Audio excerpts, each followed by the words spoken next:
આજનો બહુચર્ચિત કેસ એટલે કે અમિત કુટ આત્મહત્યા કેસ અને આ જ કેસની અંદર જે રીબડાના રાજદીપસિંહ રીબડા છે તેમને હવે આખરે 72 દિવસ બાદ જેલમાંથી મુક્તિ મળી છે। શરતી જામીન આપવામાં આવ્યા છે।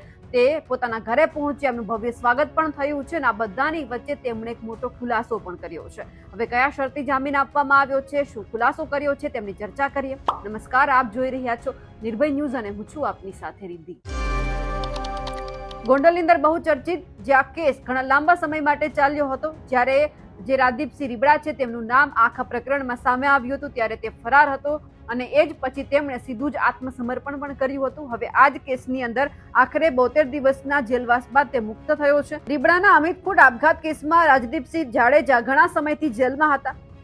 ગુનો નોંધાયા બાદ તે લગભગ 6 મહિના સુધી ફરાર હતા। તેમણે હાઈકોર્ટ અને સુપ્રીમ કોર્ટમાં આગોતરા જામીન માટે પણ અરજી કરી હતી, પરંતુ રાહત ન મળતા આખરે 10 નવેમ્બર 2025ના રોજ તેમણે ગોંડલ તાલુકા પોલીસ સ્ટેશનમાં આત્મસમર્પણ પણ કર્યું હતું। આત્મસમર્પણ બાદ પોલીસ રિમાન્ડ પૂર્ણ થતા તેમને 13 નવેમ્બરના રોજ જૂનાગઢ જેલ હવાલે કરવામાં આવ્યા હતા। ગોંડલની એડિશનલ ડિસ્ટ્રિક્ટ એન્ડ સેશન્સ કોર્ટના જજ એ ત્રિવેદી સમક્ષ જામીન અરજી પર સુનાવણી હાથ ધરવામાં આવી હતી।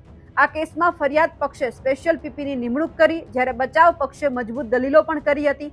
પોલીસ તપાસના કાગળો અને પુરાવાઓની ચકાસણી કર્યા બાદ કોર્ટે બચાવ પક્ષની દલીલોને ગ્રાહ્ય રાખી રાજદીપસિંહ જાડેજાને જામીન મંજૂર કર્યા છે।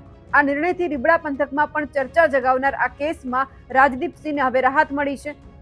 આ સાથે જ લગભગ 5 જેટલા એમને આદેશ કરવામાં આવ્યા છે કે તમારે આટલી શરતોનું પાલન કરવાનું છે। આરોપી પુરાવા સાથે કોઈ પણ પ્રકારની છેડછાડ કરી શકશે નહીં કે સાક્ષીઓને ફોસલાવી કે ડરાવી શકશે નહીં।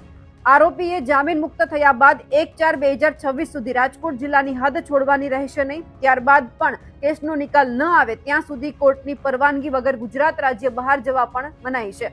જો આરોપી પાસે પાસપોર્ટ હોય તો તે 7 દિવસમાં કોર્ટમાં જમા કરાવવો પડશે।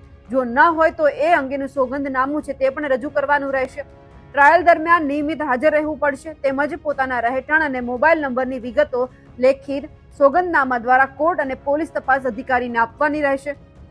જામીન દરમિયાન આરોપી અન્ય કોઈ પણ ગુનાહિત પ્રવૃત્તિમાં સંડોવાવો જોઈએ નહીં। આ 5 જે શરતી જામીન આપવામાં આવ્યા છે અને આ બધાની વચ્ચે જ્યારે તે પોતાના ઘરે પહોંચ્યા હતા ત્યારે પણ તેમનું ભવ્ય સ્વાગત કરવામાં આવ્યું છે અને એ પછી એમણે જે ખુલાસો કર્યો છે એ પણ સાંભળીએ।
આખિરમાં સત્યની જીત થઈ છે અને જે કાંઈ કાયદાથી ઉપર કાંઈ હોતું નથી, એટલે કાયદાનું જે કાંઈ કોર્ટનું પાલન હશે એ અમારા માટે કોર્ટનો આદેશ શિરોમાન્ય હશે, વધારે કાંઈ નથી કહેવાનું। મોટી સંખ્યામાં સમર્થકો તમારા આવ્યા છે, એના વિશે શું કહેવું છે? આટલું ભવ્ય સ્વાગત કરવામાં આવ્યું? નહીં, લોકોનો પ્રેમ આજથી નહીં, મારા પેઢી દર પેઢી મારા પરિવાર માટે રહ્યો જ છે। મારી વાત હોય કે મારા પપ્પાની વાત હોય, અને હર હંમેશા પ્રેમના કારણે જ અમે આવા કપરા સમયમાંથી આરામથી નીકળી ચૂક્યા છીએ।